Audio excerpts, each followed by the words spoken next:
Тема бүгін біз бұл демократия жөнінде ушул көрөрмандарыбызга кеңири түшүнүк берүүгө аракет кылабыз. Андыктан биз менен бирге болуңуздар.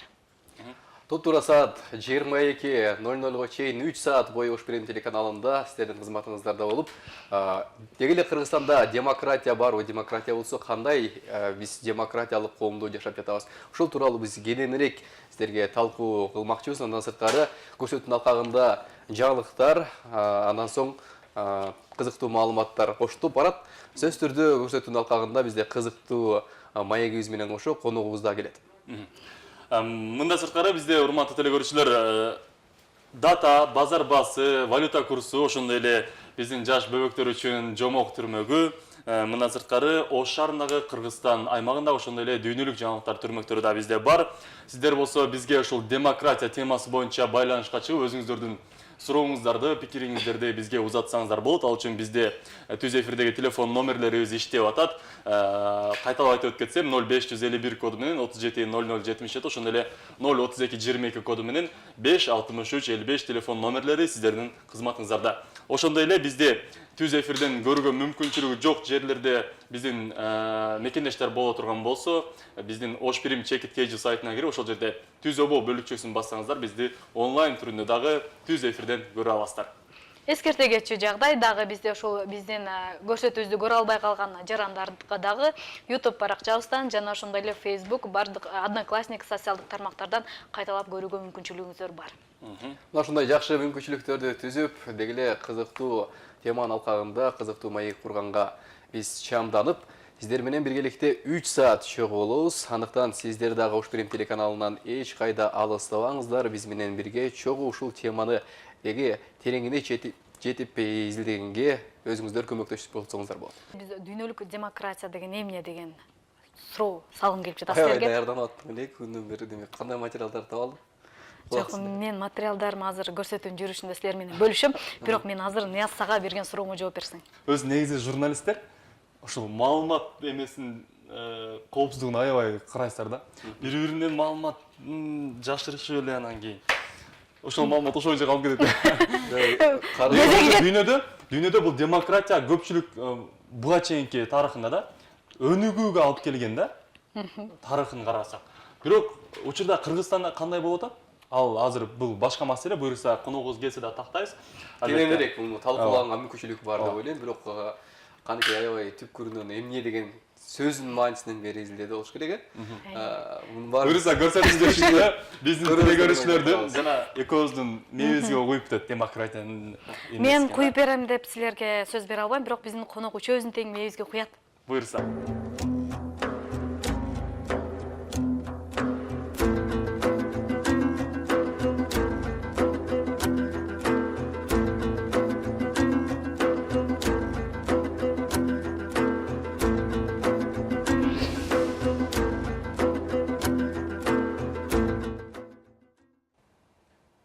Сапарыбыз уланат Ошпирим телеканалында түз эфирде жаңылчак программасы, кымбаттуу мекендештер.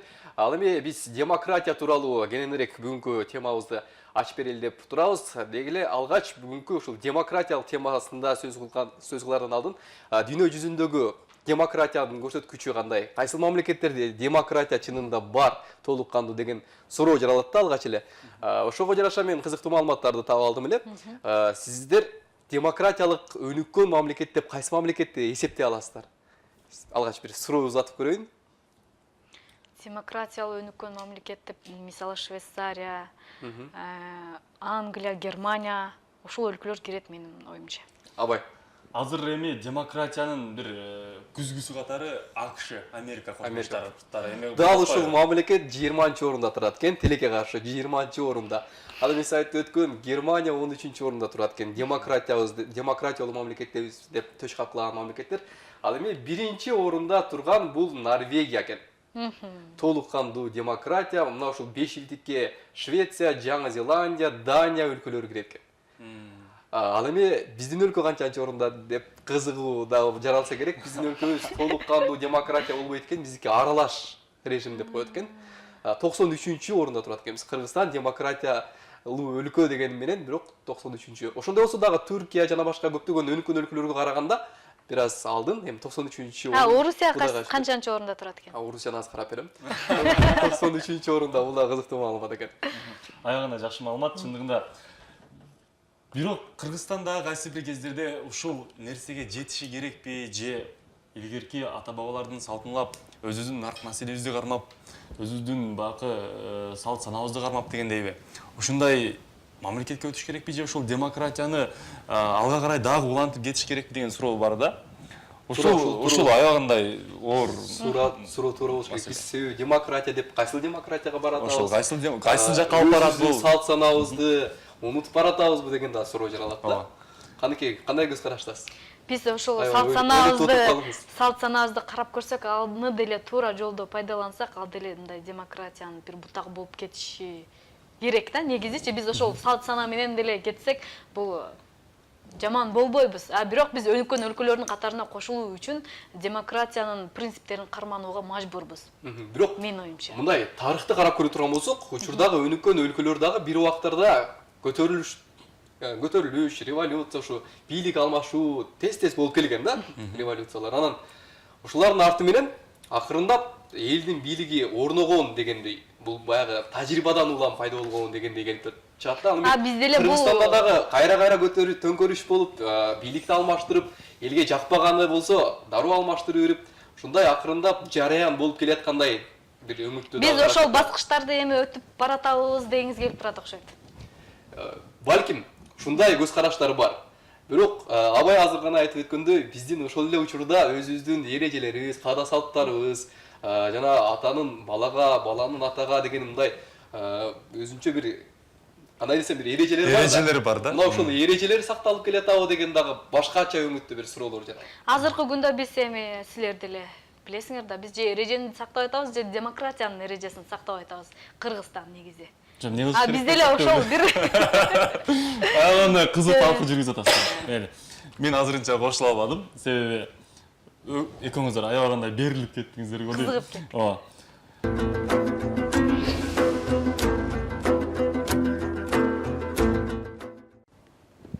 Ош Бирим телеканалы жаргылчак берүүсү уланууда. Бүгүн демократия деген эмне, дегеле Кыргызстан демократиялуу өлкөдө жашап жатабы деген теманын алкагында сөз козгойбуз. Андыктан биз менен чогулуңуздар, экран алдындагы телефондорго байланышка чыгып, өзүңүздөрдүн сунуш пикирлериңиздерди берсеңиздер болот. Акыркы маалыматтар боюнча биз дагы маалыматтарды чогултуп сиздерге сунуштоонун алдында турабыз. Нияз, айтсаң дагы ушул азыр эле сөз кылып аткан Орусия канчанчы орунда турат экен? Орусия боюнча аябай кызыгып калдым. Демек, Орусия бүгүнкү күндө демократиясы канчалык деңгээлде өнүккөн демократиялуу мамлекетпи деген суроо боюнча 2015 былтыркы жылкы көрсөткүч боюнча Орусия 132 орунда экен. Демек, Кыргызстандан төмөн. Кыргызстан 93-орунда болуп атпайбы? Ал эми коңшу өлкөлөр Кытай эл республикасы болсо, андан да төмөн экен, 136-орунда. Кыргызстан эмне үчүн демократиялуу өлкө деп башкаларга үлгү катары деп айтып келгендин себеби, азыр биз ошол Орто Азия, дегеле Азия боюнча мындайча айтканда көрсөткүчтү карай турган болсок, коңшу Өзбекстан, Тажикстан экөө тең 158-орунда турат экен. Демократиялуу мамлекет эмес, булар авторитардуу мамлекеттердин катарына кирет экен. Ал эми Түркмөнстан болсо 162-орунда турат экен. Эң демократиясы жок, таптакыр демократиядан алыс авторитардык мамлекет деп кайсы мамлекетти ойлойсуздар? Сиз айтыңыз, эми алдыңызда маалымат турат. Мындай ой жүгүртүп көрсө болот. Бүгүнкү күндө дүйнөдө кайсы мамлекетте кандай чаралар болуп атат, эмнеге уруксат берип атат, сөз эркиндиги барбы, жокпу? Анча-мынча жаңылыктарды укпайбыз го, ошол мамлекеттердин кайсы мамлекет болушу мүмкүн? Кайсы мамлекет деп ойлойсуз? Менимче бир аз ойлонсоңор табасыңар. Норвегияны 1-орунда турат. Норвегия 1-орунда турат. Анда өзүм айтып коет окшойм. Түндүк Кореянын тилекке каршы 162-орунда. Түндүк Кореяны эң төмөн авторитардыктын дагы эң авторитардык режимине киргизилген экен. Ал эми Өзбекстан боюнча маалымат бергенсиңиз. 158-орунда. 158. Тажикстан, Өзбекстан 158-чи. Мына эми ушундай бир суроо туулат да, бир суроо туулат. Эмнеге Кыргызстан башка мамлекеттерге караганда, башка өнүгүп келе жаткан мамлекеттерге караганда анча-мынча мыйзамдары күчтүү иштеген, ошондой эле элдик бийликтин дагы орду бар мамлекеттерге караганда демократиялуу өлкө деп алдыраак саптарда орун алат? 93-орунда тактап. Эмнеге? Мынакей коңшу Казакстанды өнүккөн өлкө деп 140-чы. 140 орунда турат экен. Жок, эмнеге Кыргызстан Эми деген салыштырып атам да бул жерде.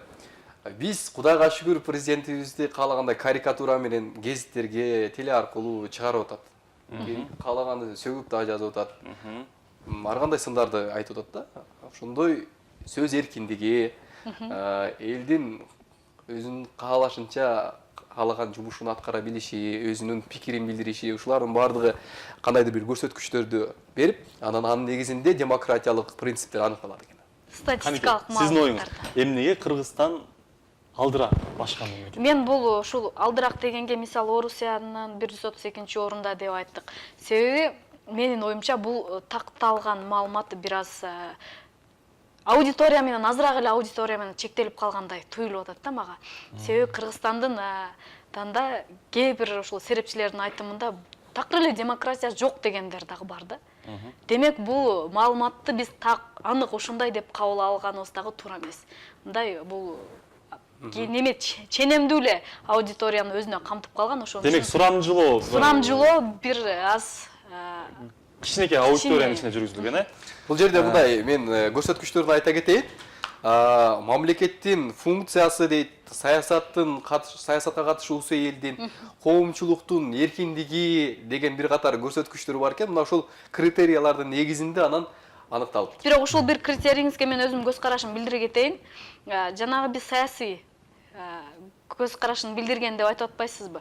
Буга биздин саясий көз караш билдирген элдер, коомчулук, мисалы акча үчүн деле билдирип коюшу мүмкүн да. Мисалы митингтерге чыгып, акча таратып, кылгандан ошол алып алышып, анан жөн эле ошол акчанын негизинде деле ошол жерге катыштуу болуп, ошентип катталып калышы мүмкүн деген ой бар да. Бир чети бир аз кошулбай кетем, себеби анын да себебин айтып коеюн. Ошол акча таратканда дагы эл чыгып атканы, бул элге бийлик тарабынан эч кандай тоскоолдук болбогону, бул да демократияны көрсөтүп турат да. Демек, 1000 адам болобу, 100 адам болобу пикирин билдириш үчүн чогулушуп, барып өз пикирин айтып атат. Ошого бийлик пут тоспой, кандайдыр бир жерде жер бөлүп берип, атайын мүмкүнчүлүктөрдү жаратып бергени, бул да болсо демократиянын белгилери. Ал авторитардык режимде мына ушул эле критериялар таптакыр башкача, таптакыр үнүмдүү бир пикириңди билдирейм десең, митинг турсун, өзүңдүн пикириңди билдирип чыкканга да мүмкүнчүлүк берилбейт да. Аябагандай күчтүү.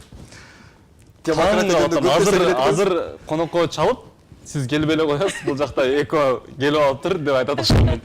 Негизи демократия биздин Кыргызстандын алдыраак көрсөткүчтө көрсөткөнүнүн бирден бир себеби деп ойлоп атам азыр.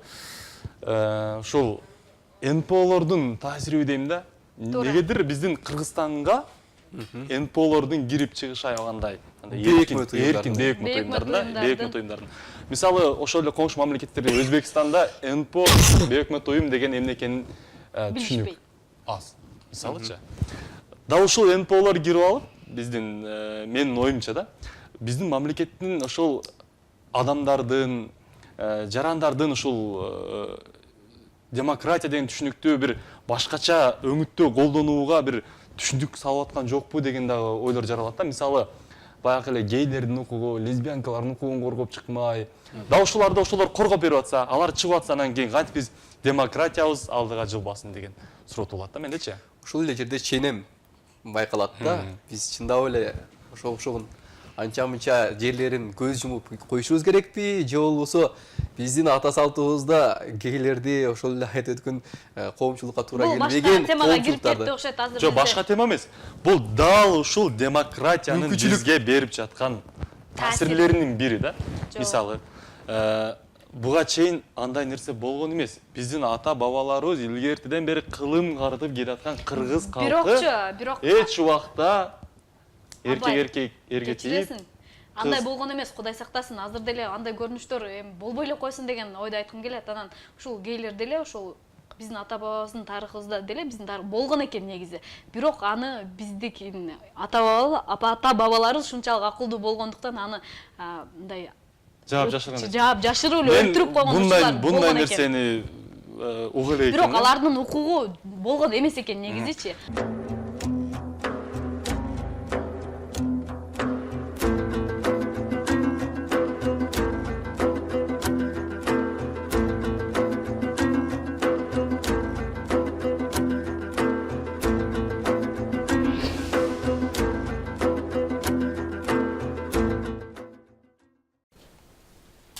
Жаңы сааттын башына кайрадан сиздер менен амандашып жатканыбызга абдан кубанычтабыз. Жана айтып өткөндөй бизге студиябызга конок да келип, катарыбызга кошулду. Бүгүнкү талкуулап жаткан темабызды дагы бир ирет кайталап кетели. Демократия деген эмне жана Кыргызстандагы демократия кандай деген теманы алкагында сөз кылып атабыз. Жана биз студиябызга Интербилим уюмунун Оштогу жетекчиси Гүлбакы Мамасалиева эжекебизди чакырганбыз. Албетте бул сиздерге бүгүн демократия боюнча чагып түшүнүктүү берет деген ишеничте турабыз. Гүлбакы эже, алгач эле студиябызга куш келипсиз. Маанайыңыз кандай? Маанайыбыз жакшы. Алгач чайдан ичиңиз, чайдан куялы, кийинкири бир чайлашып, анан демократияны чагып талкуулашалы. Алгач эле ушул демократия деген суроо жалпы эле жарандарыбыз бул сөздү жакшы түшүнгөнү бар, анан түшүнө бербегени бар. Анын демократия дегенибиз менен анын чеги дагы бар нерсе экен. Биз коомчулук канчалык деңгээлде демократия деген нерсени түшүнүп жетилди. Ушул тууралуу баштасаңыз. Бизде демократия деген түшүнүк ошол 93-жылдан бери эле келатат. Жана Кыргызстан өз жолун тандап алгандан баштап эле биз демократия жолун тандап алганбыз. Демократия латин тилинен которгондо бул деген эл деп которулат да. Демос эл деп которулат. Ошонго байланыштуу демократия бул эл башкаруу. Мындайча айтканда жогорку бийлик элге таандык болуш керек да. Эми бизде өзүбүздө бул саясий режим деп аталат. Саясий режимде бизде ошо Кыргызстанда демократия режими кеңири жайылган.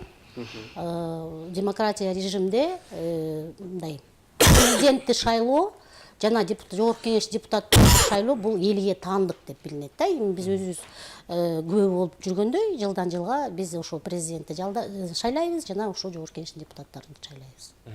Демократия деген түшүнүк өзү каяктан келип калды бизгечи? Ушу демократия деген түшүнүк азыр эле айтканда ошо латин тилинен которулганда. Жок, бул кайсыл жактан келди? Биз буга зарылдыгы бар беле өзү негизи? Биз илгерки салт санаабыз менен, нарк насилибиз менен, илгерки биздин ата-бабаларыбыз калыптырып кеткен эрежелер менен эле жакшынакай болуп, кыргыз болуп жашай берсек болбой беле дегендей. Ошол немеде илгерки ата-бабабыз биздин кыргыздардын салтында деле эл башкарып келген да.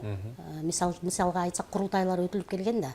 Ошондо курултай учурларында илгери ошондой нормалар болчу. Демократия дебек мурунтан бизде болгон экен. Ооба. Демократия принциптер бизде кыргыз элинде бар болчу, бирок ага демократия деген атты кашты. Бирок ошол ат менен ошо дагы бир өзүнүн функциялык жол-жоболору, критериялары кирип келбедиби? Элди мындай. Критериялары кирип келди. Критериялары кирип келди. Кылып, силер нарк населеңерди кое тургула. Бул жакта демократия деген бул өзүнүн мындай мындайча айтканда өзүнүн желдеттери менен кирип келди. Ушул критерияларга баш ийип, ушулар менен жашаш керек. Демократия деген туугандар мындай болот. Салт санаңарды жыйыштыргыла. Мондай демократия болот деген кичине башаламандык жаралбадыбы деген суроо жаралат да.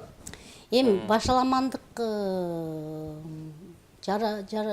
жаралды деп мен айта албайм. Эмнеге дегенде илгери эгерде билсеңер акындар болчу. Мен азыр ошо акындарды коомдук уюмдарга теңештирем да. Акындарды мындай журналисттерге, активдүү мындай көз карандысы журналисттер болот го.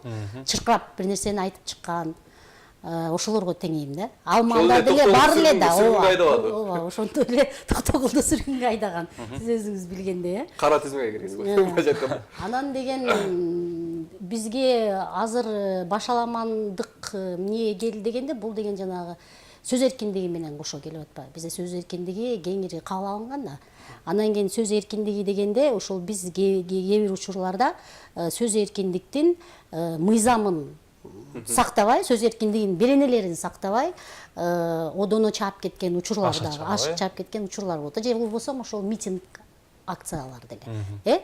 Митинг акциялар бизде кеңири кабыл алынат, бирок ошол митинг акциялардан мурун эл кат менен кайрылуу деген нормасы бар да. Эгерде кат менен биз кайрылсак, анан бийлик бизге жооп бербесе, анда бийиктүү органга кайрылабыз, бийиктүү орган дагы жооп бербесе, же болбосо сени отказ берсе, андан кийин бул митингге чыгуу, бул эң акыркы неме айласы кеткенде кайрылуучу способ да. Анан кийин биз деген мыйзам жолун карабай эле анан кийин митинг акцияга чыккан, ошону жанагы демократиянын көрүнүшү деп эсептеп анан элдер туура эмес кабыл алат. Демократия деген митинг акция турбайбы же демократия деген телевизорго чыгып эле ар нерсени сүйлөй берген турбайбы деп туура эмес түшүнө алышат да. Демек бир аз түшүнбөчүлүк бар экен. Бизде азыр ушул атайын элден сурамжылоо жүргүзгөнбүз. Демократия деген эмне деген суроону узатканбыз да. Дал ушул бизден Ош шаарынын тургундары демократияны кандай түшүнөт?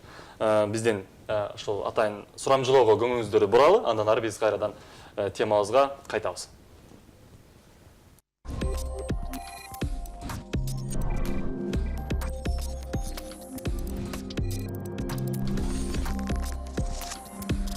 Адамдардын өз укугун коргоо. Биз азыр ошол эле нерседе жашап атабыз деп ойлойм мен. Өз ыктыяры менен иштеген, жүргөн тууралуу. Эркиндик ошол өзүнүн оюн эркин айтуу. Бул адамдардын өзүнүн эркин ою, элдин ою, элдик бийлик. Демократия деген эми ал мисалы жаналардын эле байлардын эле өзүнүн жаназы да.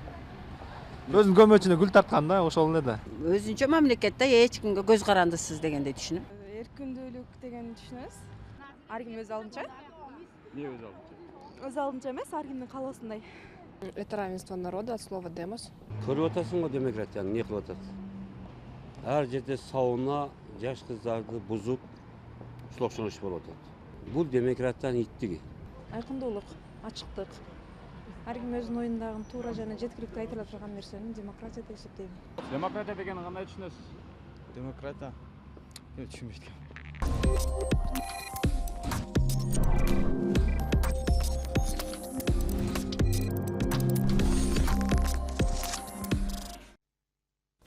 Ош Бирим телеканалында жаргылчак берүүсү уланууда. Бизде бүгүн конокто Гүлгак айым келип, бизге ушул демократиянын баалуулуктарын, демократиянын артыкчылыктары жөнүндө кеп козгоп отурат. Анда эмесе биз ушул дагы бир суроо менен кайрылсак, сиз Ош шаарынын тургундарынан алынган сурамжылоого күбө болдуңуздар.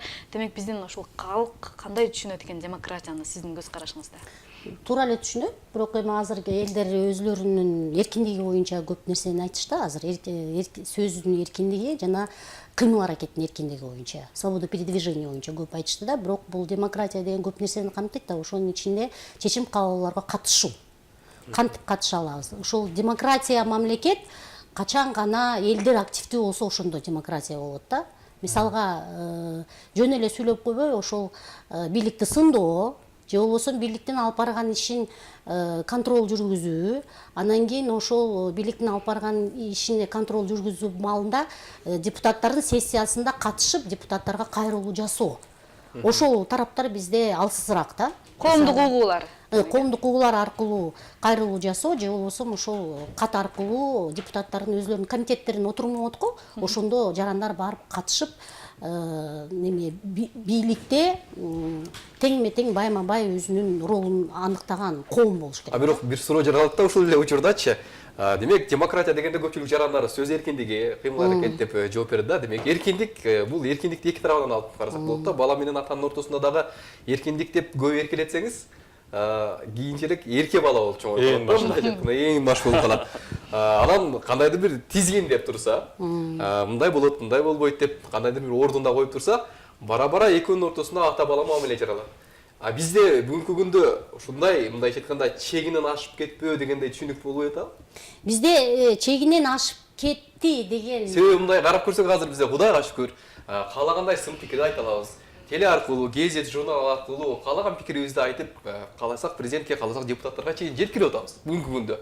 Кудайга шүкүр, башка мамлекеттерге, коңшуларга салыштырмалуу бизде сөз эркиндиги бар. Мына ушул сөз эркиндиги аша чабып кетпей атабызбы деген дагы бир суроо жаралат да. Сөз эркиндиктин аша чабуу деген немеси жок, көлөмү жок. Сөз эркиндиги чектелген эмес. Демократия мамлекеттериндечи. Эми демократия түшүнүгүндө чектелген эмес да. Жок, мисалы бир адамдын жеке жашоосуна кирип кеткенге чейин болот атат. Мисалы сиздин кашы көзүңүз, чач кирпиңизге чейин сындап салгандар болот атат да. Эми ал аша чапкандык деп эсептелет да, туурабы? Мен билбейм, ал нерсе боюнча айта албайм. Менде башка, силерге башка суроо бар эле. Силер айтып атпайсыңарбы? Сиз азыр айрыкча айтып атпайсызбы? Демократия бул деген сөз эркиндиктин. Сиздин оюңузча мен ойлоп атам, демократия көп Кыргызстанда. Демократия болгон чегинен дагы ашып кетпедиби деген суроо узаттым сизге. жок ашып кетпеди деп эсептейм. Эмне дегенде Ага бир мисал кылып, ата-бабанын мисалын келтирдим. Демократиянын көп принциптери бар да. Мисалга айтсак, ошол 30-га 40-ка жакын принциптери бар да. А сөз эркиндиги бир эле принцип. Же болбосо ошол эле кыймыл аракеттин эркиндиги дагы бир эле принцип да. Ошол 30 же 40 принциптеринен бизде мындай процент пайызында алсак, Кыргызстанда где-то 5%, 7% эле принциптери аткарылат да. 7% эле. Ошол 7% просто ошол жанагы сөз эркиндиги көбүрөөк болгон үчүн бизге ошентип сезилет да, демократия көптөй сезилет. Бирок мисалга алсак, ошол эле демократияда мисалга жогорку кеңештин тизмесинде аялдардын теңчилдиги, гендердик теңчилдик, же болбосо 30% деген кана? Жок.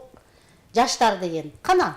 Ошондой уран менен кабыл алышпадыбы? Мисалы депутат болуп өтүштү, болду. Менде суроо да. Ушундай башаламан болуп атса, мунун кереги барбы деген суроо болуп атат мендечи. Кандай Эми башаламанда мисалы демократияда ошол баягы көрсөтүлгөн гендердик саясат, ошондой эле сөз эркиндиги толук аткарылбай жатса, бизге эмне кереги бар эле да демократиянын? Демократия жолуна түшүп биз демократияны түптөп атпайбызбы? Түптөлүүнүн жолунда келе атпайбызбы? Мисалга демократиянын эң чоң бир көрсөткүчү бул жанагы СМИлердин көптүгү. Мисалга мен ойлойм, что СМИлер көп. Ким өзү газета ачкысы келсе, мен юстицияга барып туруп эле газетаны учреждать этип туруп эле иштей берсе болот, туурабы? Эч ким бөгөт койгон жок. Неме журналисттердин эркиндиги же дагы бир көрсөткүч бул өкмөттүк эмес уюмдардын көптүгү. То есть демократиянын субъектилери болуп СМИ менен өкмөттүк эмес уюмдар. Өкмөттүк уюмдардын өкмөт уюмдар, ошол коомдук уюмдар мисалга Кыргызстанда эң көп болуп эсептелет да. Бул дагы демократиянын бир көрсөткүчү. Ошол жаңы көрсөткүчтөрдүн бири келе атпайбы? Жаңы толкун келе атпайбы? Ошол бизди тынчсыздандырып жатат. Себеби бизде ага чейин демократия болуп келген да.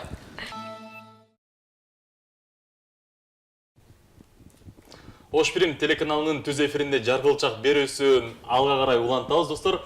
Бүгүн бизде конокто дагы бир ирет айта кетели, Интербилим коомдук бирикмесинин төрайымы Гүлгакыл Мамасалиева бизге келип, ошол демократия деген эмне деген түшүнүк боюнча бир аз өзүнүн маалыматтары менен бөлүшүп кетти, жана талкуу уюштурууда. Ал эми сиздер да бизге кандайдыр бир түшүнбөгөн суроолоруңуздар болсо, же сунушуңуздар, пикириңиздер болсо, биздин экрандагы телефон аркылуу байланышка чыгсаңыздар болот, жана сурооңуздарды узатсаңыздар болот. Телефондорду кайталап өтөйүн. 0551 коду менен 370077, ошондой эле 03222 коду менен 56355 телефон номерлери сиздердин кызматыңыздарда. Каныкей, сизге бир кезек берейин. Гүлгакайым, ушул айтсаңыз, биз демократияда эле жанатан бери талкуулап атабызбы, ушул демократиянын ушул артыкчылыктары эмнеде? Ушул өлкөнү кандай өнүкүү жолуна сала алабы негизи? Абдан жакшы суроо. Мага өзү мисалга мага өзүмө демократия жагат. Неге дегенде демократия бар өлкөлөрдө жанагы узурпация власти болбойт да. Бийлик бир колдо болбош керек да. Анан диктатура тарабаш керек. Демократия бар өлкөлөрдөчү.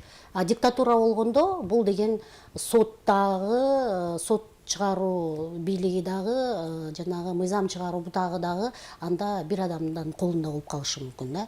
Ошондуктан бизде ошол жанагы сот бийлиги көз карандысыз болгондон, жанагы мыйзам чыгаруу бийлиги көз карандысыз болгондон, жанагы аткаруу бийлиги көз карандысыз болгону, бул дагы ошол демократиянын бир көрсөткүчү да. Ошон үчүн мен ойлойм, демократия бар өлкөлөрдө ар бир жарандын укугу тең камсыз болуш керек да. Мындайча айтканда, эч ким ошол мамлекет берген кызматтан артта калып калбаш керек. То есть, мисал үчүн, образование берилсе, доступ образованияга болгон элдердин баары тең немеге, билимге укуктуу болуш керек да. Мисалга, ошол эле жынысына карабай, мисалга, ошол улутуна карабай, ошол мамлекеттик кызматтарга доступ болуш керек баарыначы. 2014-жылдын 12-июнунда Freedom House бейөкмөт уюму иликтөө жүргүзүп, көптөгөн өлкөлөрдүн арасынан Кыргызстанды демократиялык өнүгүп келе жаткан мамлекеттердин катарына кошуп, өнүгүп келе жаткан демократия. Ушуну кайсыл бир критерийлардын негизинде бизге аныктай алат? Буга биринчи критерий болгон ошол бейөкмөт уюмдардын, жанагы СМИлердин көптүгү жана ошол жана социалдык тармак деп атпайбызбы, социалдык тармактын кеңири жайылышы. Бирок буга чейин деле ошондой болуп келген го. Эмне үчүн ушул 2014-жылдан баштап ушундай өнүгүп келет жаткан? Анан кийин бизде ошол парламентаризмди жарыя кылганы боюнча ошол демократия бар алгылыктуу өлкөлөрдүн арасында парламентаризм эме күч алат да. Биз өзү парламентаризмди жарыялаган үчүн ошол демократияга кичине көбүрөөк жакындашканбыз да. То есть мындайча айтканда бир эле жеке эле президент чечпей, эл шайлаган жогорку кеңештеги депутаттарга көбүрөөк ыйгарым укук берилген да. Президентке эмес, ошол немеге жогорку кеңешке көбүрөөк укуктар берилген үчүн ошо 2014 мыйзам чыгаруу. Мыйзам чыгарууга көбүрөөк укуктар берилген да. Мисалга партийная система тең бөлүшүп бийлөө болуп атпайбы бул жерде? Бир эле партия лидерлик кылбай, мисалга ошо коалицияга канча партия кирсе, 4 партия тең бийликке катышуу укугу берилген да. Мисалы үчүн ошол 4 партия өзлөрүнүн арасынан адамдарды министрликке сунуштайт, 4 партия өзлөрүнүн арасынан адамдарды ошол сот составына сунуштайт. Ошону менен бирге жана бизге оппозиция деп атпайбы? Оппозицияда калган партияларга да министрликтер бөлүнгөн да. Мисалга ошол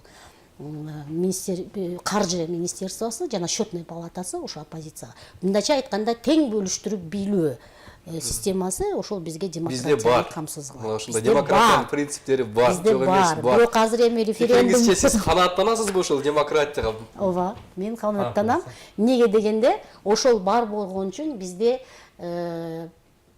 саясий атаандаштык пайда болуп атпайбы? Илгери эгерде эсиңиздерде болсо, жанагы бийлик бир колдо болгон маалда, жана Акаев, Бакиев маалдарында өзүнчө эле бейөкмөт уюмдар эле чырылдап кыйкыра берчүлүк.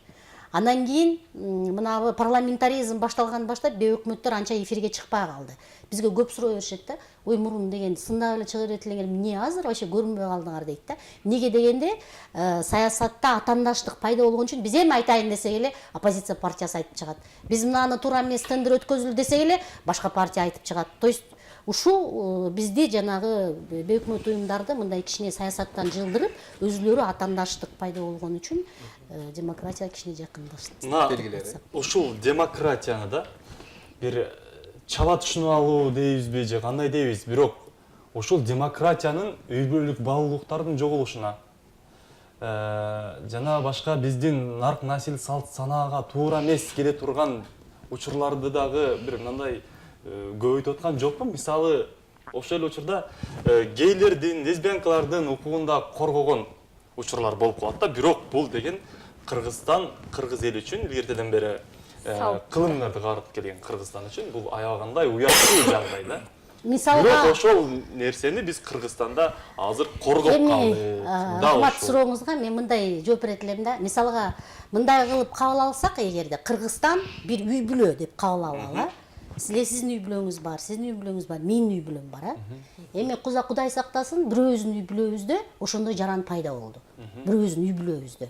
Мисалга ошол сексуалдык ориентациясы туура болбогон. Мисалга эми Кудай сактасын, менин кызым ошол же болбосо уулум ошол сексуалдык ориентациясы туура эмес болуп калган, аныкталып калды. Мен аны өлтүрүп салбайм да. Же мен адам баш тартпайм да. Туурабы? Мен анын үстүнөн иштеп, аны тарбиялайм. Туурабы? Аны деген мен жарандыктан лишать этпейм. Же болбосо камабайм, же болбосо куугун туктабайм, же болбосо ошол 5 баланын арасынан бир бала ошондой болуп калса, ошону кемсинтпейм. Же болбосо ошо тамак аштан же кийимден кем кылбайм да, туурабы? Мен тең метен карайм да, наоборот, берки төртөөгө айтам да, бул бир тууганыңар болот. Ырайымдуу мамиле кылгыла дейм да. Азыр биз наоборот ошо төртөөнү ошо бирөөгө тетири агитация кылып атпайбызбы? Азато биз бир мамлекетте бир жарандык, бир тууган болуп атабыз да. Ошол себептен мамлекеттин саясаты кандай болуш керек? Эгерде бизде ошондой жарандар пайда болсо, аларды куугун туктабай, алардын үстүнөн наоборот тарбия иштерин жүргүзүп, аларга коопсуздук среда создавать этип беришибиз керек да. То есть мындайча айтканда, алар менен көбүнчө укук коргоо органдары пайдаланып атпайбы? Аларга деген неметип, сени биз ашкерелейбиз, досторуң арасында ашкерелейбиз, эгерде мына преступностьты мойнуңа албасаң. Же болбосо мындай кылбасаң деп көбүнчө эле кыйноого. Эми бир мисал, сиз эми оюңуз түшүнүктүү болду. Бирок бүгүнкү күндө ошол эле коомчулуктан бир аз өзгөчөлөнгөн гей лесбиянка деп атабыз. Ушулар өнүккөн мамлекетте, демократиясы өнүккөн мамлекеттерде ээн эркин каалаганча өздөрүнүн жыйынын өткөрүп, өздөрүнүн мындайча айтканда обочолонуп каалаган нерсесин кыла башташты.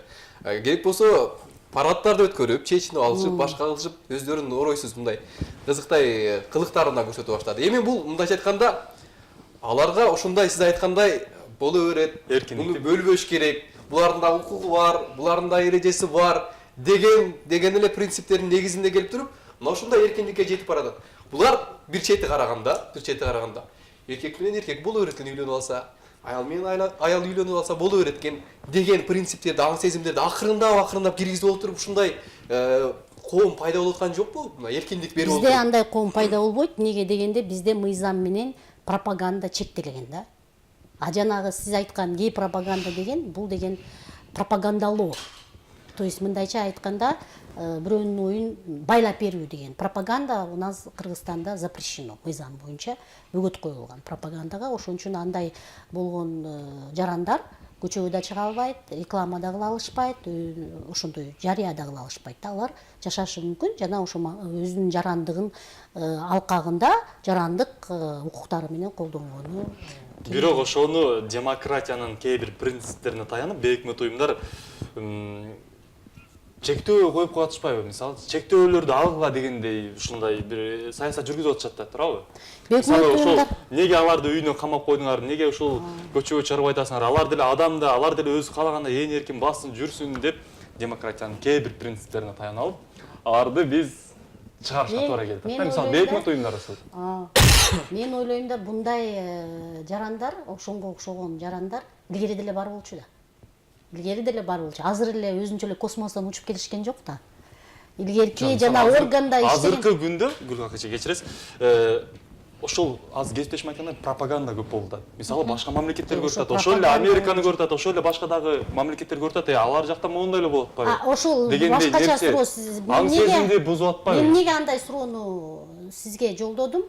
Илгери дагы ушундай адамдар бар болчу. Мисалга алсак, ошо 70-жылы деле бар болчу, 60-жылы Кыргызстанда бар болчу. Эгерде органда иштеген, илгери органда иштеген адамдардан сурасаңар, айтат, бар болчу адамдарды биз көрүп эле жүргөнбүз дейт. Бирок анда мындай коопсуздук жок болчу. Эмне үчүн? Эмнеге дегенде ал маалда андай адамдарды кысымга эч ким алган эмес.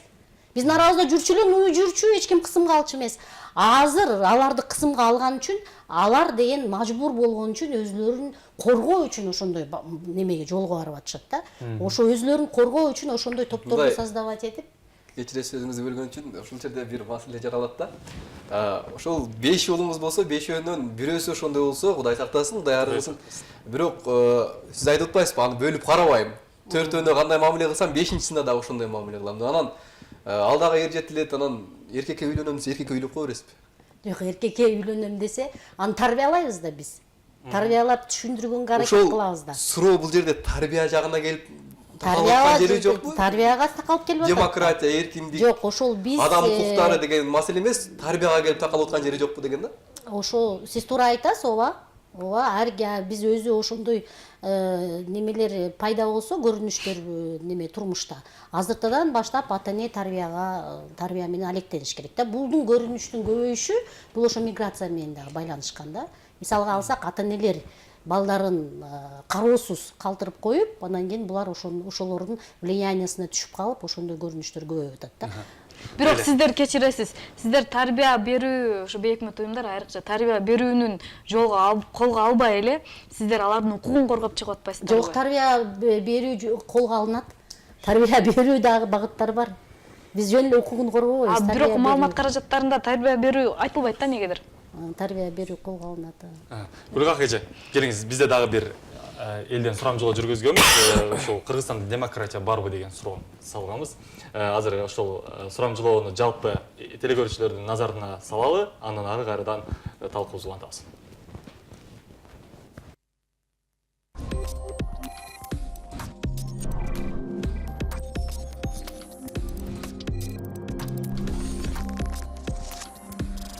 Биз демократиялуу өлкөдө жашайбызбы азыр? Ооба. Конечно. Биздин өлкө демократиялуу. Ооба. Жок, жетпейт. демократия полностью кире албайт. Демократия деп ойлоймун мен. Эркиндик мамлекет деп ойлоймун. Анан эле ишенбейм. Бийлик көбүнчө өтөдөгү эмеледик болуп атат азыр. Баш бийликте деги. Бизде толук ишенем. Демократиялык. Жок. Демократия в кавычках. Демократия. Демократиялык деп ойлойм. Думаю, так, но здесь слишком много расизма.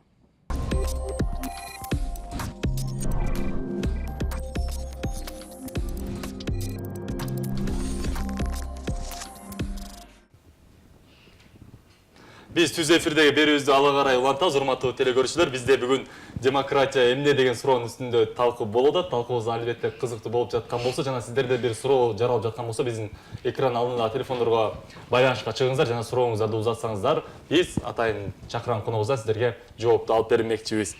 Мына ушул да бир суроо Гүлгак эже. Демократия дегенде ушул аялдардын укугу боюнча дагы көп сөз болот да. Негизи ушул аялдардын укугу демократияда кандай каралган? Эмне кылыш керек өзү аялдар демократиялуу өлкөдө жашаган аялдар кандай? Демократия өлкөдө аялдарды алып качпаш керек. Биринчиден, ала качуу деген жок болуш керек. Салтты сызабыз бул жерде. Салтты сызабыз. Анан кийин жашы жетпеген кызды турмуш курууга мажбурлабаш керек. 18 жашка Ислам динин сызабыз бул жерде. Ислам динин сызабыз. Немеге аялдарга толук жанагы бийлик органга келип башкарганга мүмкүнчүлүк беришибиз керек. Мисалга азыр мэриянын эле алсак, Ош шаарынын мэриясын, вице-мэрлердин баары эркек кишилер, ошонун бирөөсү айым болуш керек. Ошо же болбосо ошону менен бирге аялдарга дагы тең эркектерге каралган тең укуктар каралыш керек. Дагы айтсаңыз ошо жолдош менен мушташып кете бериш керек, Бизде ушул аябай кызыктуу эмелер болду. Сиз айтып өттүңүз, ушул биздин бийликте, ушу Кыргызстанда жалпы эле демократиянын принциптери бар деп. Анан ошо аткаруу бийлиги, сот бийлиги, мыйзам чыгаруу бийлиги өзүнүн демократиянын принциптерине таянып өзүнүн милдетин аткарып жатабы? Так. Bizde demokratiya көрүнүшү сыртынан бар. Жана кыз айтпадыбы, в кавычках деген. Айтты го, демократия эмне десе, в кавычках деди го. Ошо мен кошулам. Эмнеге дегенде бизде аткаруу бийлиги солкун болуп келет. Эмнеге дегенде аткаруу бийлиги коррупцияга малынып калат, коррупция көп болгон үчүн бизде ушул коррупция бул ошо демократиянын терс көрүнүшү, коррупциянын көптүгү. Анан эми ошол финансын булагын көбүнчө эле аткаруу бийлиги осваивать эткен үчүн коррупция аткаруу бийлигинде көп дейбиз да. Анан эми ошо сот системасында деле ошондой да. Сот системасы адилетсиз болгон сайын демократия төмөн болот да. Анан эми бизде сот система адилетсиз деп эсептейбиз. Адилеттүү соттор деле бар, бирок ошо адилеттүү соттордун арасынан адилетсиз соттор көбүрөөк. Демек өз милдетин так аткарбай жатат. Демократиянын принциптери аткарылбай жатат экен. Милдетин аткарышат, бирок ошо ээлеген өзүнүн орду менен пайдаланат деп айтсак. Ал эми ошол демократиялуу өлкөдө жашаган жарандардын дагы өзүнүн милдеттери барбы? Туп-туура, жарандардын өзүлөрүнүн милдеттери бар. Ал деген ачык айкын өзүң мисалга сага университетте туура эмес мугалим лекция окуп атса, жарандардын милдеттери ошо мугалим жөнүндө чыдап отура бербей ректорго сөзсүз айтуу. Мисалга, же болбосо ошол мугалим сенен акча вымогать этип атса, ошону ректорго айтуу. Мисалы үчүн, да, демократия принцибинде жарандарда активдүү болуп, вовремя айтып туруш керек да, жеткизип туруш керек. А из-за того, что биздин студенттер окугусу келбейт, өзүлөрү ошол немеге бааны сатып алганга кызыктар болгон үчүн биздин ошо демократия көрүнүшү мындай бурмаланып калган. Ошо эл арасында айтып коет да, ошо демократия дегендин биз укугун эле, укук жагын алып туруп эле милдеттерин унутуп калды деген. Милдеттер ошо, ошон үчүн жанагындай сөз бекеринен эмес да. Бизде кандай эл болсо, ошондой бийлик болот. Кандай эл болсо, ошондой президент деп. Эгерде бизде элдер активдүү болуп, өзүлөрү жакшы окуп, демесе ошондо мугалимден дагы талап кылган укугу болот эле да. А из-за того, что он сам не ходит, өзү сабакка келбейт, кантип мугалимден талап кылат? Мугалим айтат, сабакка келсең талап кыла аласыңбы деп. Ошон үчүн ал дагы бааны сатат. экзамен маалында. То есть мындайча айтканда бизде демократия болуш үчүн жарандар дагы активдүү жана өз ошол милдеттерин сабаттуу болуш керек. Сабаттуу болуп, анан кийин эгерде мисалы үчүн бийлик урдап атса, ошону сөзсүз айтканга дити барыш керек да. Кошула албаш керек. Же кошула албай, же караса эмне болсо ошо болсунчу деп өтүп кетпеш керек да. Сөзсүз звонок кылып, чалып, мисалы үчүн Ал үчүн өзү таза болуш керек. Ооба, мисалы үчүн немелерде деле башка өлкөлөрдө, чет мамлекеттерде, мисалы үчүн кемпир болсо деле бир нерсени көрсө сөзсүз чалат го. Алардын активдүүлүгү аябай ашкан да. Ошон үчүн мен ойлойм элдерибиз активдүү болушу керек. Мына ушул демократияны азыркы учурда элдер эркиндик, анан сөз эркиндиги деп гана ушундай бир-эки гана принциптерин түшүнүшөт да. Өзү негизи демократияда дагы башка бир негизги принциптерин менен токтолуп, кичине эл менен бөлүшөтпү? Баалуулуктары. Баалуулуктары. Баалуулуктары. Сөз эркиндик кыйкырып чыккандан башка да эмнеси бар? Сөз эркиндиктен кыйкырып чыккандан башка бул деген ошол неме бюджеттик угууларга катышуу, коомдук угууларга катышуу. Мисалга, мына биз Интербилим уюму жылда февралда бюджеттик угуу өткөзөбүз, бирок ошол жерде залдар толбойт да. Көп болсо, мисалга Ош шаарында, азыр 200 миңге жакын калк бар деп атат, бирок 500 миң калк. Бирок ошол залга көп болсо ошол 150-200 адам эле келет да жылда. Эгерде Ош шаарынын жарандары активдүү болуп, бюджеттик угууга келип, кана менин налогум тапшырып аткан, кайка иштетасың, эмне үчүн бул көчө түшкөн жок, эмне үчүн мынанча немеге муниципалитетке ушунча акча которулган деген талап кылса, анда эмки жылы мэрия ойлонот эле, бул элдер жаман экен, кечке эле бизди контроль кыла берет экен деп мүмкүн акырын азайтат беле. Жанагы расходтору, чыгымдарын мүмкүн азайтат беле. Ошо элдер барбаган үчүн аларда эч ким байкап айтат, давайте урдайбыз, эч ким байкап айтат деген немеге түшүшөт да. Ошон үчүн мен ойлойм, элдер ошол бюджеттик угууларга катышыш керек. Ошону менен бирге мектептерде жана билим берүү жаатында терс көрүнүштөрдү ачык айтыш керек. Мисалга бала бакчаларда орун жетпей атат деп атпайбызбы? Аны биз эле өкмөт уюм айтып жаман көрүнбөй, ата-энелер дагы өзүлөрү айтып чыгыш керек. Менин ошол балам бир кроватта эмес, 2 кроватта 3 бала бирге жатат деген ошол сыяктуу көйгөйлөр. Мисалы ушул мейли элдин активдүүлүгү байкалды. Арызданып атат, мисалы менин балам, ошол азыр сиз айтып аткандай мисалга мен кайрылайын. Бир адам жата турган жерге 3 жатып атат экен. Дагы бирөө менин мына мугалим акча талап кылып атат, баа коюп берем деп. Ошентип айтты. Бирок ошол анын арызы канчалык деңгээлде бүгүн биздин мамлекетте мындай ишке ашып каралып кетет деген дагы суроо бар да. Каралат, эгерде сен журналист менен барсаң, сөзсүз каралат. Өзү барсачы? Өзү барса каралбайт. Мына жерде дагы бир татаалдашат да бул процесс. Да, өзү барса татаалдашат. Ошон үчүн эгерде ал силерди эшитип барса, андан силер эфирде көрсөтсөңөр, ал деген неме бала бакчанын заведующий корккондон, булар кечке эле жарыя кыла берет экен деп кичине немеге келтириши мүмкүн да, нормага келтириши мүмкүн да. Ошон үчүн мен ойлойм, жарандар ошол жанагы журналисттер менен тыгыз байланыш. Анан жакында гана 25 жылдык көз карандысыздыгыбызды белгиледик. Мына ушул майрамга карата Кыргыз Республикасынын президентин жана кыргыз элин АКШнын президенти Барак Обама куттуктап өтүп, куттуктоосунда мындай билдирген да. Кыргызстан Борбор Азиядагы демократиялуу үлгүлүү мамлекет болуп саналат деген билдирүүсүн айткан да. Ушуга улай биз байыркы демократияга айтып келе турган болсок, байыркы Грекияда башталган демократия, Сократтар кыйкырган демократиядан биз кайсыл багытында баратабыз? Чын эле ушул Сократ ойлоп тапкан эл бийлиги келиш керек, эл башкарыш керек, элдин айтканы дегени болот деген демократиядан биз кайсыл багытында азыр өзгөрүп баратабыз? Биз демократия багытынан откатка кетип атабыз. Неге дегенде азыр 11 декабрда кабыл алган конституцияда демократиялык нормалар азайган да. Референдум болот атпайбы 11 декабрда. Ошо демократияга болгон немелер азайган, принциптер азайган.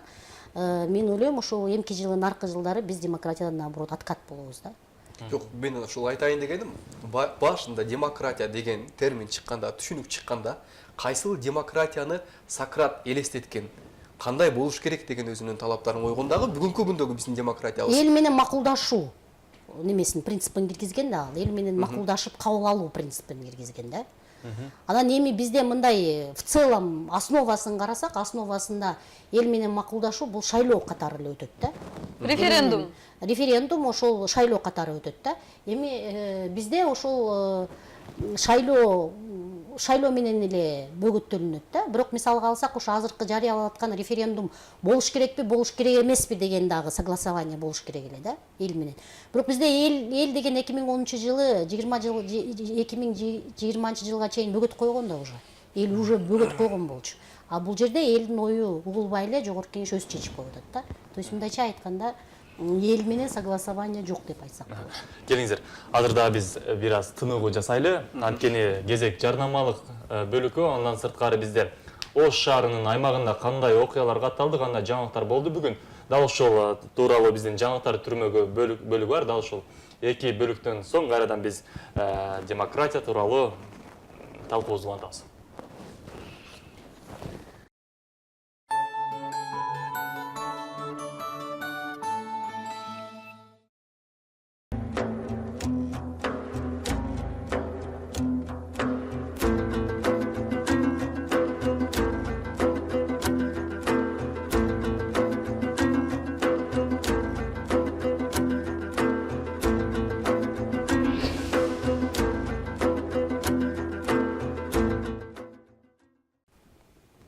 Ош Бирим телеканалы жаргылчак берүүсүндө өзүнүн түз берүүсүн улантууда. Бүгүн биз демократия деген эмне, демократиялуу өлкөдө жашап жатабызбы деген теманын алкагында сөз козгоп жатабыз.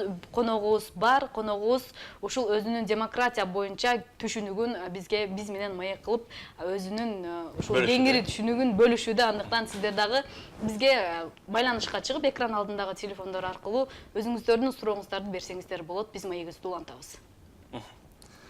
Ушул дүйнөлүк практикага таянсак, демократиянын принциптерин толугу менен сактаган өлкө барбы негизи? Демократия принциптерин толугу менен сактаган өлкө жокко эсе. Демократия принциптерин көбүрөөк аткарган. Бул деген ошол Скандинавия мамлекеттери болот. Ошо Дания, Норвегия деген мамлекеттер. Эмнеге дегенде, аларда көбүнчө эле жанагы коррупция жок мамлекет, ошол демократия принциптерине жакыныраак болот экен да. Эмнеге дегенде, аларда көбүнчө эле ошол цифровой технологиялар кирген да. Анан кийин деген цифровой технологиялар киргенде элдер менен кайтарым байланыш механизмде аябай көп неметкен да, өнүккөн. Ар бир жаран өзү бир жерге кайрылгысы келсе, мисалга бизде волокита болуп атпайбы? Бир жерге кайрылсаң кат жазышың керек, аны күтүшүң керек, жооп бербесе жинденесиң, анан кийин койчу майнабы чыкпайт экен деп койсуң го. Аларда ошол жана цифровой технология жакшы иштеген үчүн элдерди тез тейлейт да, элдердин кайрылууласын тез тейлеп, тез карайт. Ошон үчүн аларда мындай элдердин катышуусу дагы тезирээк жүрөт, элдердин пикири дагы тезирээк кабыл алынат, анан элдердин нааразычылыгы дагы төмөн болот да. Биздин өзү көбүнчө эле нааразычылыгыбыз ошол мамлекет органдары элдерге кайтарым байланыш жок, жообун кайтара албаган же тейлөө кызматы начар болгондуктан нааразычылык көбөйүп атпайбы? Ошол нааразычылык көбүнчө эле ошолор менен байланыштуу. Бирок мындай бир суроо жаралат да. Бактылуу элдин аталган бир өлкөнүн элдин бактылуулугу тууралуу да көрсөткүчтөрдү изилдеген уюмдар бар да. Мына ошолордун акыркы эле ушул жылдагы эле жыйынтыгын көрө турган болсок, Өзбекстан Орто Азия боюнча эң бактылуу жарандардын өлкөсү катары эсептелип тур да. Бирок аларда биз билебиз, бизге караганда авторитардык, ээн эркиндик жок. Бирок аябай жарандарыбыз бизге караганда көбүнчө бактылуу сезет экен өзүн. Белгилүү ушул принциптер менен аныкталыш керекпи, же болбосо авторитардык режим балким биз эле жанагы демократиядан бир аз алыстап, салт санаабызга мурунку башкаруу системасына, өзүбүздүн эле башкаруу системабызга кайтып келип, анча-мынча демократиянын принциптерин кичине түртүп туруп, анан негизи эл бактылуу болсо, экономикабыз өссө деген бир багытта алып кеткенибиз жакшыраакпы? Эми биздин өзү нукура кыргыздардын канында андай жок да, унчукпай отурган. Же барбы? Мисалы үчүн өзүнүн оюн айтпай кое турган адам жок болуш керек Кыргызстанда. То есть кыргыздардын өзүнүн биздин нациябыздын природасында өз оюн айтуу айтпай калсаң андан көрө өлгөнгө жакын деген. Баш кесмек бар, тил кесмек жок дегендей. Ошондой немеге өзүбүздүн немебизде нукура калкыбызда ошондой природабызда неметкен да, калыптанган да. Ошон үчүн мен ойлойм, биз деген өзүбүздүн оюбузду айтпай кое албайт болушубуз керек. Анан Өзбекстандагы режим менен биз жашай албайбыз. Илгери жанагы Мадмаров айтты эле бир жолу, ошол Өзбекстанда ушундай жакшы экен, сизге окшогон. Өзбекстанда авторитарный режим маалында жашаган жакшы дегенден мен суроо бердим, а сиз өзүңүз Өзбекстанга барып жашайт белеңер деп. То есть биздин Кыргызстанга суроо берсек, Түркмөнстанда жакшы экен, газ, свет бекер экен, бар десең, барбайт эч ким жашаганы. Кепилдик берем да, ошол Түркмөнстандын жарандыгын алып эч ким жашагысы келбейт. Газ, свет бош болсо дагы жок, андан көрө мага эркиндик берсин деген. Биздин Кыргызстанда жашагандардын эркиндиги намного мындай канында бар. Канында, анан кийин баалуулук, эркиндик баалуулугу аябай бийик бааланат да. Биз өзү негизи жанагы көчмөндөр калкпыз да. А көчмөндөр тоого жакыныраак болгон үчүн, булуттарга жакыныраак болгон үчүн биз эркиндикти көбүрөөк сүйөбүз да. Демек, демократия Кыргызстанга аябай жарашат. Демократия Кыргызстанга аябай жарашат. Менде бир суроо болуп атат. Негизи ушул бактылуулук демократия дегенге келип такап атабыз да. Мен байкоомду жанагындай талкуулап. Бирок бизди жараткан Алла Таала бактылуулук динде деп биздин жашоо эрежесин, биздин ушул айлана ааламга ылайыкташтырып жашоо эрежесин бизде китеби аркылуу дагы түшүрүп койгон. Мисалы, Куран китепте бизде эртең менен тургандан баштап кайра кечки жатканга чейин кантиш керек, эмне кылыш керек, кантип жүрүш керек, кантип туруш керек, кантип отуруш керек, кантип басыш керек да.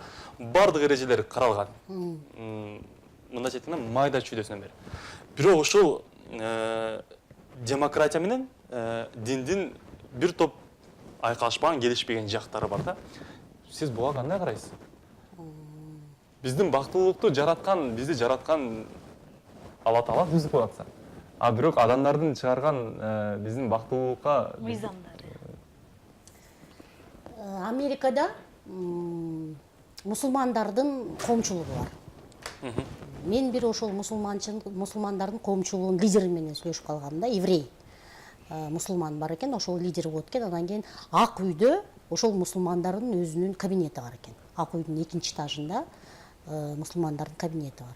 Ошол киши айтканда неме деп, жанагы неменин Американын конституциясына караганда биздин Курандагы принциптер демократияны көбүрөөк камсыз кылат экен адамдаргачы. Ошол айтканда, даже ошол Обамага менен жолугушканда биз айттык, ошол Американ конституциясына караганда биздин Куранда көбүрөөк элдерге мүмкүнчүлүк жана укук берилген экен. Ошол аялдарга дагы биздин Куранда көбүрөөк мүмкүнчүлүк, укук берилген экен.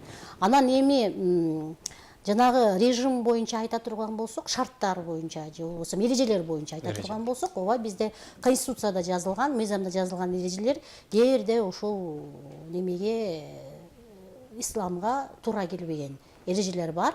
Бирок эми аны деген биз деген бөгөт койгон жокпуз да. Мисалга бизде эки неме мамлекет бийлиги религияга аралашпайт, религия болсо өзү немеге аралашпайт, бийликке деген.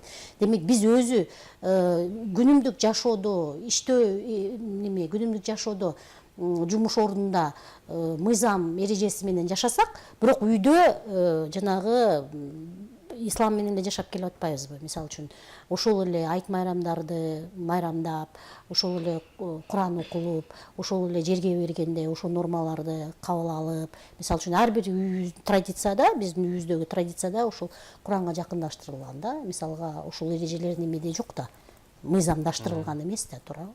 Ошон үчүн мен ойлойм, биз Кыргызстанда теңме-тең алып кетебиз да. Ошо Куранда жазылган эрежени дагы, анан кийин мыйзамда жазылган эрежени дагы теңме-тең алып кетебиз. Бирок айтсаңыз, ушул жанагы үй бүлөдө баланын өзүнүн мыйзамы бар, атанын, апанын баардын мыйзамы бар. Кыздын дейм. Мисалы, Кыргызда айтылып келген кызды 40 үйдөн тыйуу деген сөз бар. Бирок ошол кыздын дагы демократиянын принциптеринин бири ушул кыздын укугу. Ал болсо, ал убагында окууга барыш керек, дискотекага баргысы келсе деле бара берсин дегендей. Бул эркиндик бар да, ошондон келип чыгып бул үй бүлөнүн ыдырашына алып келбей жатабы?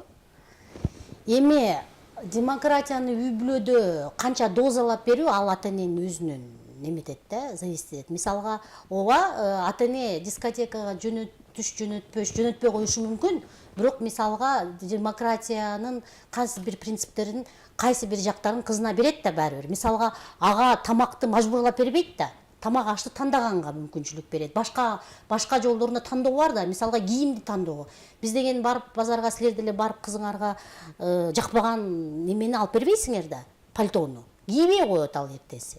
Же жакпаган тамак ашты кыйнап болсо дагы жедире албайбыз балага, туурабы? Же болбосо жакпаган түстү тандап алган. То есть тандоого келгенде алардын эрки камсыз болунат да, үйдө деле демократия дозалап. Эми ушул жерде эрк деген дагы бир маселе келип чыгып атат да. Мисалы үй бүлөдө азыр жакшы белгилеп өттүңүз. Азыр биз ошол эле өнүккөн батышты мисал кыла турган болсок, үлгү катары карай турган болсок, ал жерде 18 жашка чейин араңдан жашайт да ата энеси менен. 18 жаштан кийин өз бөлүнүп чыгып кетет дагы. Ата энеси менен керек болсо соттошконго чейин барышат, айтышканга чейин барышат. Мына эркиндикпи? Ушул мурда бизде ушундай эркиндик деп жүрүп ушунчалык деңгээлге чейин бизде маселе жаралып келгенби? Ата менен баланын, эне менен кыздын ортосунда. Үй бүлөлүк баалуулуктардын жоголуп кетип атышы. Үй бүлөнүн баалуулуктардын жоголуп кетиши бул деген эми демократияга болгон терс көрүнүш, демократияга болгон терс көрүнүш, то есть мындайча демократиянын последствияларынын терс көрүнүшү деп айтсак болот. Бирок эми биз өзү Кыргызстанда аны деген мындай туура багытка салып алыш, бул өзү ар бир ата эненин, ар бир үй бүлөнүн, ар бир мамлекеттен зависит этет да. Мисалы үчүн ошол эле бала менен атанын сотко жеткирбештин бир жолу бул тарбия. Бир эле үйдө эмес, үй бүлөдө эмес, ошол эле жанагы мектепте жана университетте. Мен ошого жанагы мамлекет тарабынан тарбия жетишпейт деп айтсам, көбү мен менен урушат да, айтат ал деген үй бүлөдөн зависит этет. Бирок үй бүлөнүн жарымы деген ошо мектептен тарбия алып атпайбы, жана окружениядан тарбия алып атпайбы, айлана чөйрөдөн. Демек бул жерде ошол бизде ошо коомчулукта жана ошол билим берүү жаатында алсыздык болгон үчүн бир эле үй бүлөнүн тарбиясы менен чектелип калбаш. Ушул маселе ушундай жаралып атат да, демократия деген атты жамын алып, биздеги үй бүлөлүк баалуулуктарды бузуу үчүн ушундай эле менин укуктарым бар, менин милдеттерим бар, мен мындай кылышым керек, мен каалаган жакка чыга алышым керек, мен деген өзүм укуктарыма ээ болдум, 18 жашка чыктым, 16 жашка чыктым, дагы мындай укуктарга ээ болдум. Сиздер мага мындай принциптерди, мындай айткан сөздөрүңүздөрдү өткөрө албайсыздар деген ата менен баланын ушул үй бүлөдө ортосунда пикир келишпестиктери, ызычуу, ошол нерселер жаралып жатат. Буга бейөкмөт уюмдардын дагы таасири күчтүү болуп атат окшойт. Билбейм, Кыргызстанда демократия келгенден бери эне менен баланы соттогон уктуңарбы? Мен мисалы үчүн угу элекмин. Кыргыз калкынын арасында андай соттолгонду угу элекмин. Бул келип туруп эркиндикке калып атпайбы? Адам эркиндиги. Бүгүн болбосо да, Гүлгак эже, бүгүн болбосо да эртең боло турган көрүнүштө биздин коом ушуга жетип калды. Мисалы, үйдө азыр 18ге чыккан иниңи көчөгө чыкпай отур деген мушташып кеткенге чейин барат. Себеби анын психологиясына демократия деген нерсе сиңген. Сен каалаганды кылышың керек, сен 18ден өттүң. Каала бар эшикке чыгып кел, кааласаң мушташып кет. Эч кимди сыйлабай эле кой дегендей болуп калган да. Кечиресиздер, кичине бөлгөнгө туура келип жатат. Азыр рекламалык, жарнамалык тыныгуу бар экен. Андан соң аябай кызып калдык. Кайрадан көрүшөбүз. Алыстабай туруңуздар.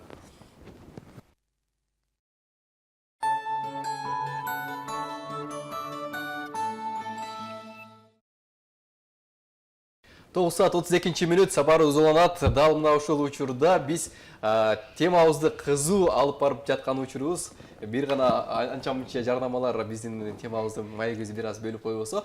Демек, темабыз демократия, Кыргызстанда демократия барбы? Деги эле демократия түшүнүгү тууралуу кененирээк талкуулап жатабыз. Эгерде өзүңүздөрдөн кызыктырган пикирлериңиздер, суроо билдирүүңүздөр болсо, экранда көрүнгөн телефон аркылуу бизге байланышка чыксаңыздар болот. Демек, бизде кызыктуу маекти, кызыктуу коногубуз менен уланып жаткан учурубуз.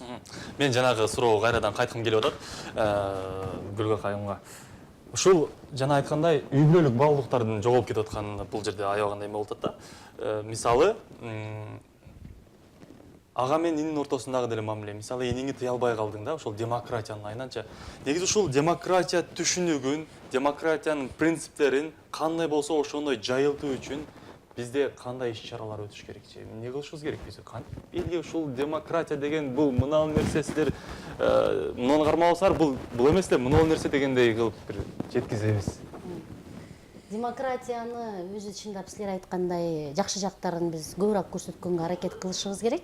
Анан кийин эми демократиянын Кыргызстанда жок болушуна көбүнчө эле коррупционер кызыктар да. Мисалга ошо эл унчукпай, көзү көр, кулагы дүлүй болсо деген ойдо келишет да. Ошон үчүн алар демократияны жайылткан бейөкмөт уюмдарды жаман көрүшөт. Көбүнчө эле бизди ашкерлеп чыгышат го, булар грантоедтер, анан кийин гей лесбиянкаларды поддержка кылышат деген бу деп. Бул көбүнчө эле бийликте отурган атка минерлер бизди жаман көрөт, биз ачык айкын аларды неме сындаган үчүн бизди жаман көрүшөт. Ал эми үй бүлөлүк неме баалуулуктарды алсак, менде мындай суроо болот эле да. Хорошо, анда баарыбыз айтайлык, демократия үй бүлөлүк баалуулуктарга терс келет экен деп демократиядан отказ кылайлык. Баш тартайлык. Анда кайсы режимде жашайбыз? Менден силерге суроо да. Учурда бизде кайсы режимде?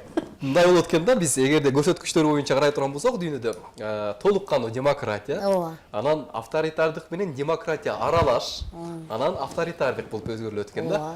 Биз Кудайга шүгүр азыр аралаш режимде турат экенбиз. Толук кандуу демократия эмес, авторитардык эмес, аралаш. Демек, авторитардык режимде бир аз бар, демократияда бир аз бар. Анан ушул жерде бир суроо жаралат да. Демократияга жеткен өлкөлөр, толук кандуу демократия деген өлкөлөрүбүз бир убактарда буларда дагы аябай авторитардык режим күчөп келген.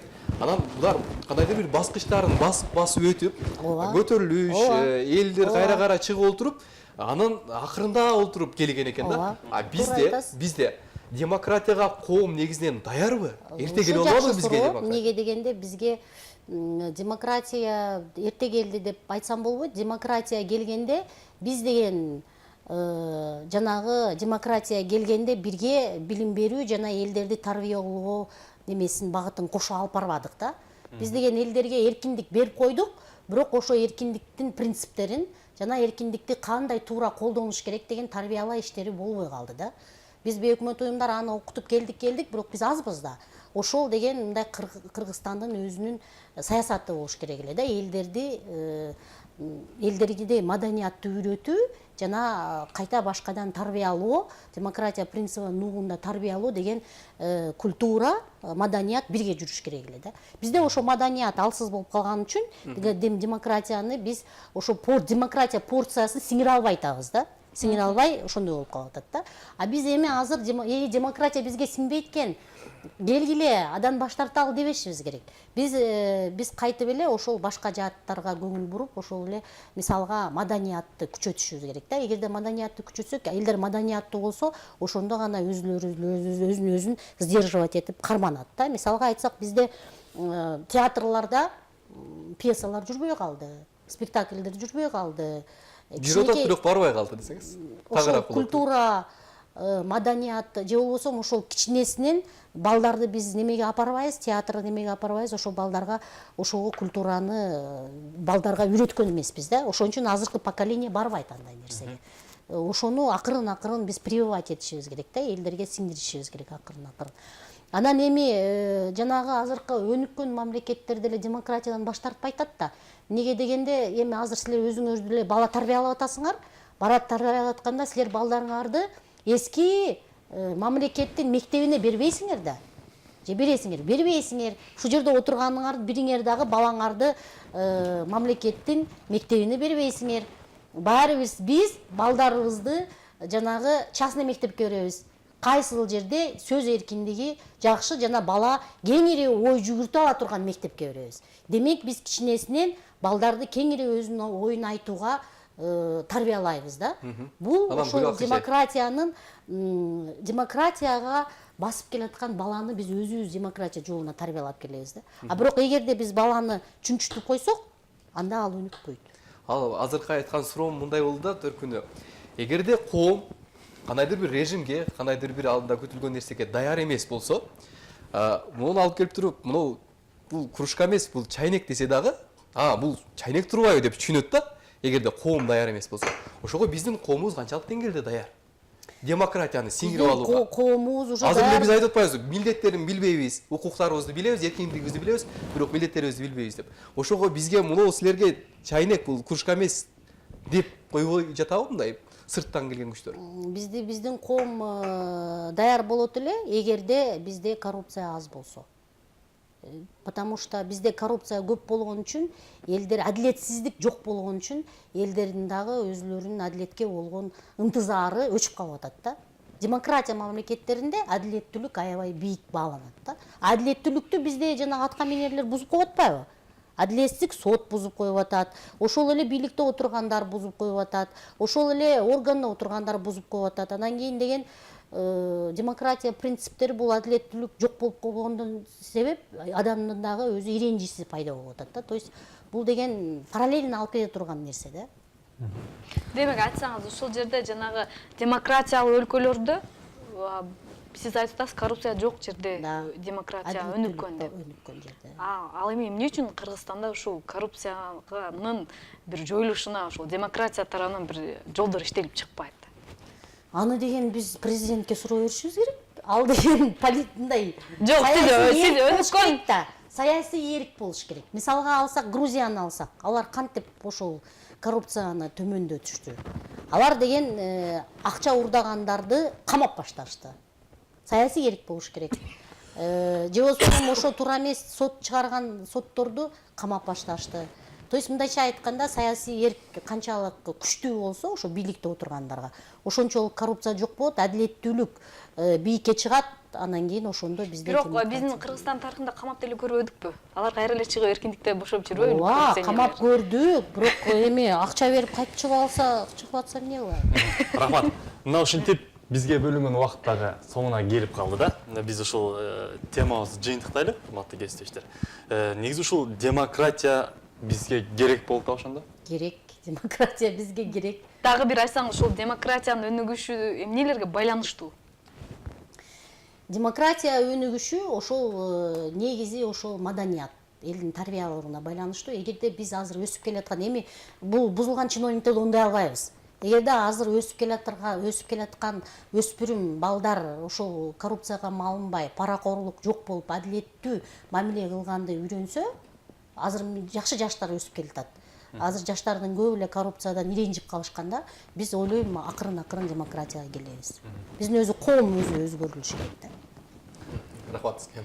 Рахмат, биздин студиябызга келип аялгандай кызыктуу маек куруп бердиңиз. Албетте бул телекөрүүчүлөргө да бир топ жакшы таасирин берди. Демократия боюнча кээ бир түшүнүгү азыраак жарандарга да кичине түшүнүк коштуңуз деп биз ишенебиз.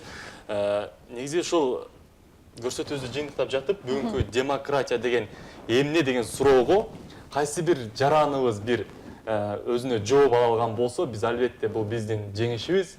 Андыктан биз эфирибизди жыйынтыктайлы. Гүлбак эже, сизге чоң рахмат. Дагы биздин студиябызга келип рахмат сиздерге да чакырганыңыздарга. Бүгүн биз көп келип туруңуз эми. Бүгүн биз кесиптешим айткандай, аябагында чоң теманын алкагында маек куруп, биз ушул көрөрмандарга дагы бир пайдалуу маалымат алып бере алган болсок, бул биздин жеңишибиз деп ойлойбуз. Андыктан эртеңки күнү дагы биздин кесиптештерибиз аябай сыргылып айтпай эле коелу, аябай чоң көйгөйлүү теманын алкагында кеп козгошот. Анда эмесе бүгүнкү көрсөтүүбүз ушуну менен жыйынтыкталат. Жаргылчак теле көрсөтүүсүн көрдүңүздөр. Сиздер Ош Бирим телеканалында 3 саат бою. Демек, аз да болсо сиздердин жаныңызда болуп, кызыктуу болгон теманы алкагында кызыктуу жоопторду бере алган болсок кубанычтабыз. Кайрадан эфир аркылуу амандыкта жарык жүз менен көрүшкөнчө бар болуңуздар. Сиздердин кызматыңыздарда кесиптешим Каныкей Жероева жана Нияз Ташмат, ошондой эле мен Абайнур Большевиков болдук. Кийинки эфир аркылуу сиздер менен амандашканча сак саламатта туруңуздар.